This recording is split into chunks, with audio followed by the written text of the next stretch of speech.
কোথাও ঘুরতে যাওয়ার কথা শুনলেই আগেই মনে হয় কোনটা এরে কোনটা পরবো। যতই আলমারি ভর্তি জামা কাপড় থাক না কেন, মেয়েদের তো একটাও মনে হয় পরার মতো জামা কাপড় নেই।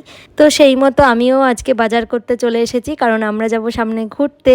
তো আমি এখানে দেখে নিচ্ছিলাম আমার জন্য কিছু হিপ হপ টপ। তোমাদেরকে তো বলাই হয়নি আমরা কোথায় ঘুরতে যাচ্ছি। আমরা যাচ্ছি গ্যাংটক, নর্থ সিকিম, আরও অনেক জায়গায়। তোমরা অবশ্যই ব্লগগুলো কন্টিনিউ দেখতে থাকো, তোমাদের সাথে সমস্ত ব্লগগুলোই আমরা শেয়ার করব।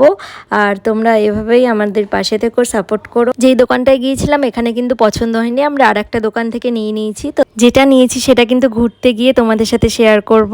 আর তোমরা হয়তো দেখে বুঝতে পারছো না হঠাৎ করে বাড়িতে এসে আবার শাড়ি পরলাম কেন, কারণ রাত্রে আজকে নেমন্তন্ন আছে কালী পুজো, তো সেখানে যাওয়ার জন্যই সঙ্গে সঙ্গে এসে রেডি হয়ে নিয়েছি। তো আজকে ছিল শনিবার আর আমরা যাচ্ছি হচ্ছে রবিবার বিকেলে।